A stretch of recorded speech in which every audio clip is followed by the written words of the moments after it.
कच्चे तेल के दाम फिर से बढ़ रहे हैं। कच्चा तेल यानी कि क्रूड ऑयल, जिससे पेट्रोल डीजल वगैरह निकलता है, जो हम अपने गाड़ी में डालते हैं, किसान अपने पंप में डालते हैं, और उससे और भी चीज़ें बनते हैं। जैसे कि बहुत सारे टायर जो है सिर्फ रबड़ से नहीं बनते हैं, जो पेंट आपके घर में लगता है, जिस पेट बॉटल से आप पानी पीते हैं, ये सब कच्चे तेल से निकल के आता है। और जब कच्चे तेल के दाम बढ़ते हैं तो पूरे मार्केट में सारी चीज़ों के दाम धीरे धीरे बढ़ सकते हैं।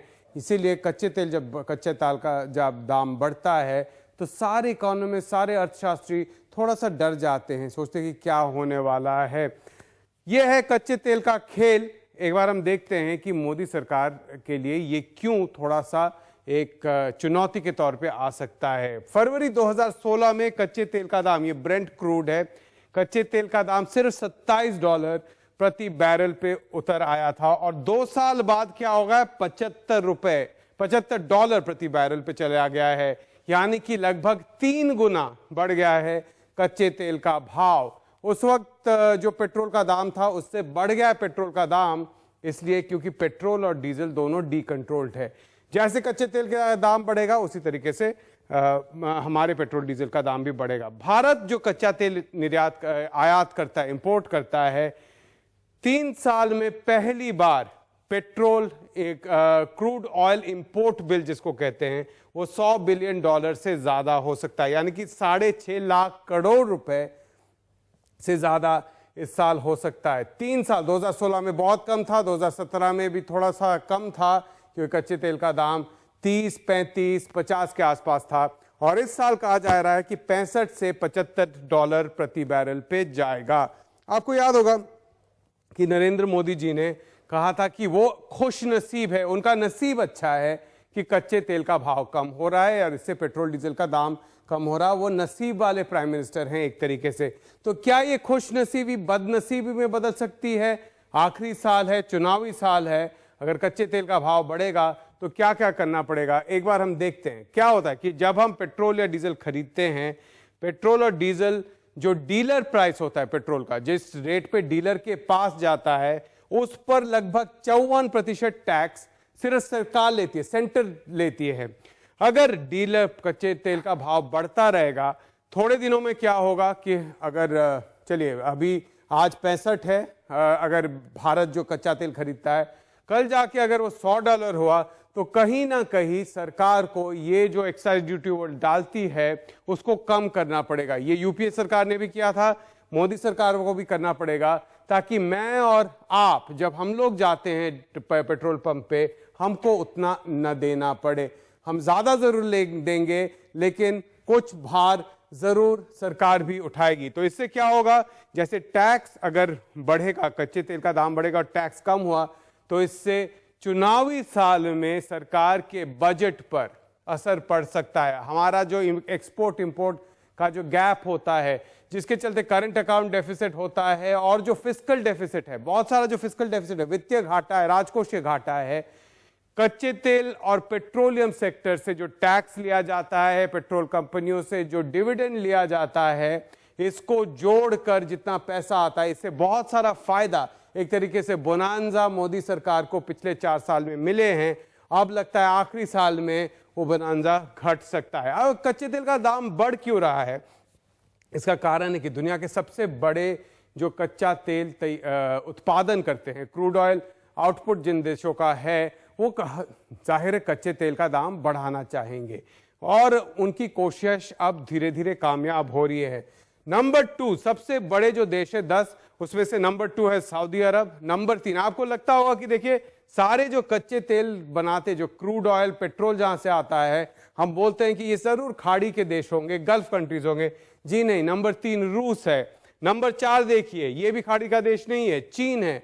नंबर 5 पे पहुंचेंगे हम तो तब जाके इराक, नंबर 6 पे आप जाएंगे तो ईरान है, उस नंबर 5 पे कनाडा जाएगा, और आप नंबर 6 पे जाएंगे तो आप देखेंगे वहां पर जाके फिर से खाड़ी के देश आते हैं, इराक, और उसके बाद ईरान आएगा। तो मैंने जैसे कहा, रूस, चीन, कनाडा, उसके बाद इराक, ईरान, और फिर आ जाएगा ब्राजील।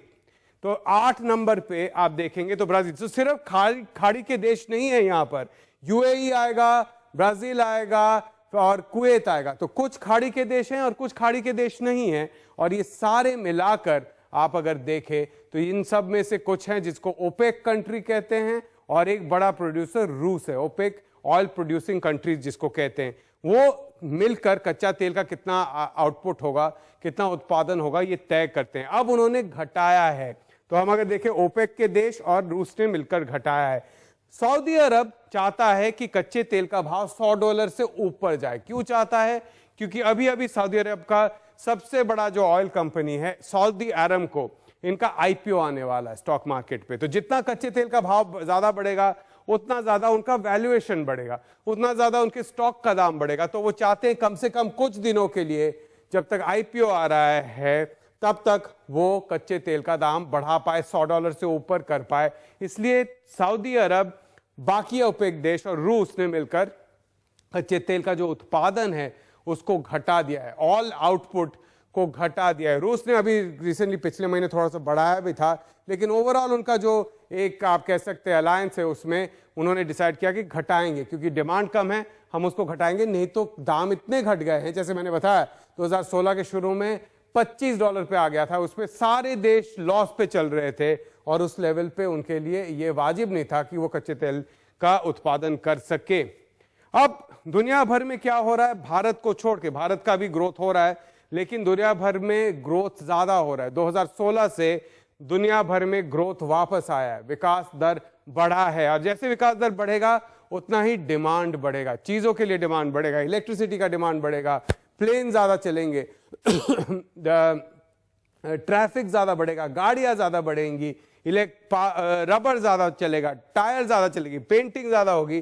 तो इससे जैसे विकास बढ़ेगा उसके साथ साथ पेट्रोल और कच्चे तेल के प्रोडक्ट्स की खपत भी ज्यादा बढ़ेगी। तो एक तरफ ऑयल आउटपुट मैंने कहा कम हुआ है, साथ में सब डिमांड भी बढ़ गया। अब सप्लाई कम है, आउटपुट कम हो गया है, डिमांड यानी कि मांग बढ़ गई है कच्चे तेल की, और इसी के चलते जाहिर है कि दाम कच्चे तेल का बढ़ रहा है। अगर हम देखें कि कच्चे तेल के दाम मार्केट में सिर्फ डिमांड सप्लाई से नहीं बढ़ते हैं, कभी कभी ये बढ़ते हैं तो स्पेक्यूलेशन यानी कि अटकलबाजी से बढ़ते हैं, और अटकलबाजी से जब बढ़ते हैं तो पहले ही बढ़ जाते हैं। जैसे कि जो कच्चे तेल के ट्रेडर होते हैं, क्रूड ऑयल ट्रेडर, वो फ्यूचर्स ट्रेडिंग करते हैं कि अगले महीने, 2 महीने, 3 महीने बाद कच्चे तेल का दाम कितना होगा, और इसमें एक्चुअल ट्रेड नहीं होता। ये नहीं कि मैंने कच्चे तेल को खरीद लिया, ये नहीं होता, सिर्फ फ्यूचर्स पेपर पे ट्रेडिंग होता है।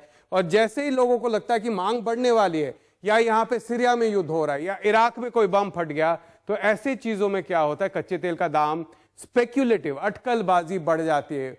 और जब अटकलबाजी बढ़ती है तो कच्चे तेल का दुकान में, मार्केट में जाके अगर किसी देश को कच्चा तेल खरीदना पड़ेगा तो उन पर भी असर होता है, और ये बोझ उनको भी उठाना पड़ता है। ये है प्रॉब्लम कि स्पेक्यूलेशन यानी कि अटकलबाजी से भी कच्चे तेल का दाम बढ़ता है। जब $150-160 प्रति बैरल पे चला गया था कच्चा तेल, उसमें भी इसका एक बड़ा कारण था फाइनेंशियल स्पेक्यूलेशन यानी कि वित्तीय अटकलबाजी कच्चे तेल में। अच्छा, अब इसका असर, जैसे मैंने बोला कि चुनावी साल है, इसका असर भारत पे पड़ेगा, भारत को भी इसका बोझ उठाना होगा। लेकिन आगे हम देखेंगे कि क्या भारत के लिए ये $100 से ज्यादा अगर हो जाए प्रति बैरल, जो सऊदी अरब चाहती है, अगर वो हो जाए तो क्या अच्छे दिन की जगह हमारे लिए बुरे दिन आ जाएंगे? क्या तेल एक तरीके से हमारे अच्छे दिन तेल लेने चले जाएंगे, या, और ये बहुत महत्वपूर्ण है, क्या अमेरिका आएगी पूरे दुनिया को कच्चे तेल के बढ़ते भाव से बचाने के लिए? ये मैं क्यों कह रहा हूं, एक छोटे से ब्रेक के बाद बताऊंगा।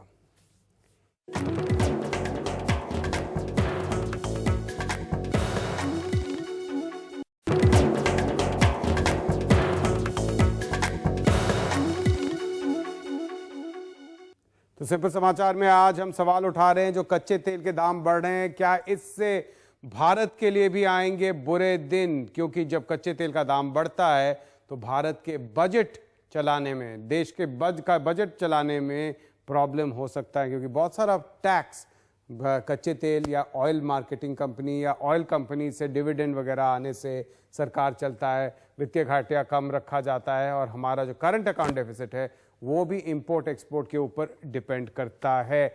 या इस क्या अमेरिका, मैंने ब्रेक से पहले बोला था, क्या अमेरिका आकर हमें बचाएगा और जितने भी विकासशील देश हैं उनको बचाएगा?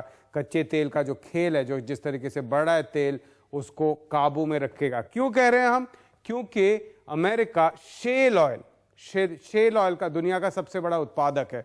शेल ऑयल का डिपॉजिट बाकी बताया जाता है कि जैसे चीन में, इजराइल में, अमेरिका से ज्यादा हो सकता है, लेकिन सबसे ज्यादा उत्पादन अभी अमेरिका करता है। और अब इसमें एक मजेदार बात है, मैंने पिछले सेगमेंट में आपको बताया था कि दुनिया के 10 सबसे बड़े देशों में ऑयल प्रोड्यूसिंग, यानी कि जहां पर क्रूड ऑयल, कच्चा तेल का उत्पादन होता है, उन देशों में नंबर 2 पर सऊदी अरेबिया है, नंबर 3 पर रूस है, नंबर 4 पर चीन है, नंबर 1 कौन है? नंबर 1 अमेरिका है। अमेरिका क्यों है?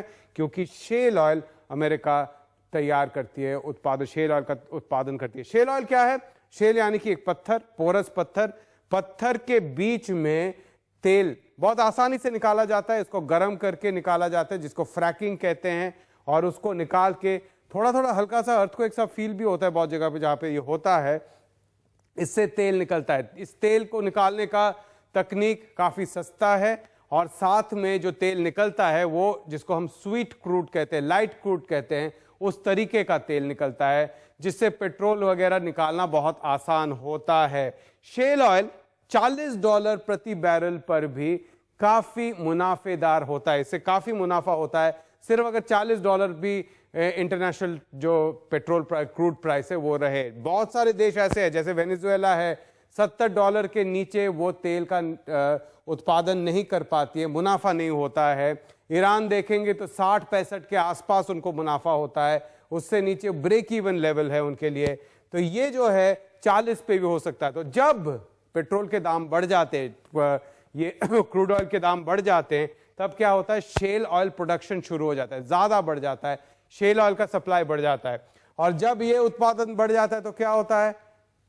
सप्लाई बढ़ जाता है पेट्रोल का, सारे पेट्रोलियम प्रोडक्ट्स का, और उससे फिर से इंटरनेशनल क्रूड प्राइस है जो नीचे चला जाता है। इसलिए पिछले 2 दिन में ही जैसे ही सऊदी अरब ने आउटपुट कट किया है, ओपेक देशों ने, shale oil supply, shale oil reserve जो अमेरिका में जो पड़ा हुआ है शेल ऑयल, वो बढ़ गया है। बहुत सारे जो रिफाइनरी है, जो शेल ऑयल के रिफाइनरी है, वो फिर से ऑनलाइन आ गए हैं और सप्लाई बढ़ गया है और इससे दाम घटे हैं। फिर भी जो विशेषज्ञ हैं वो मानते हैं कि शेल ऑयल के सप्लाई से अगर कच्चा तेल $100 पर बैरल के पार भी जाए, ज्यादा दिन वहां पर नहीं टिकेगा, क्योंकि शेल ऑयल का सप्लाई काफी आ जाएगा। और इसलिए वो कहते हैं कि लगभग $65 से $75 प्रति बैरल के आसपास रहेगा। लेकिन याद रखिए कि पिछले साल तक ये $50 पे था, उससे पहले वो $30-32 पे चल रहा था। तो ये भी दुगना 1.5 गुना होगा और इससे भी प्रॉब्लम होंगे हमारे लिए। अब मैं आपको बताता हूं कि ये जब होंगे सारे दाम बढ़ेंगे।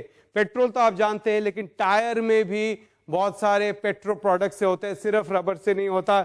ये पेट बॉटल थोड़े छिप गए हैं, पेट बॉटल आप जानते हैं जिसमें आप पानी पीते हैं, लिपस्टिक, कॉस्मेटिक्स, सारे आपका जो लैपटॉप है, फोन है, जितने भी प्लास्टिक पदार्थ आप यूज करते हैं, कपड़े पहनते पॉलिएस्टर के, सब कुछ पेट्रो प्रोडक्ट्स हैं। इन सब के दाम बढ़ सकते हैं क्योंकि सारे में जैसे क्रूड का दाम बढ़ेगा वो पास ऑन होंगे हमारे लिए, इससे इन्फ्लेशन हो सकता है।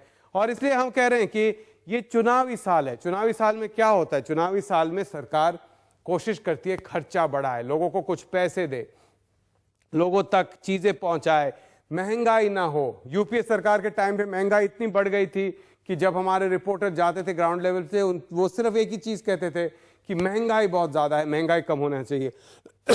कच्चे तेल के दाम अगर बढ़ेंगे तो महंगाई पर असर पड़ेगा ही पड़ेगा। और इसलिए सिंपल समाचार में हम कह रहे हैं आज कि ये जो आखिरी चुनावी साल है, कहीं ये कच्चे तेल के खेल के कारण चुनौती वाला साल ना हो जाए मोदी जी के लिए, और इनको किसी तरीके से इसको रोक के रखना पड़ेगा, किसी तरीके से रोक के रखना पड़ेगा।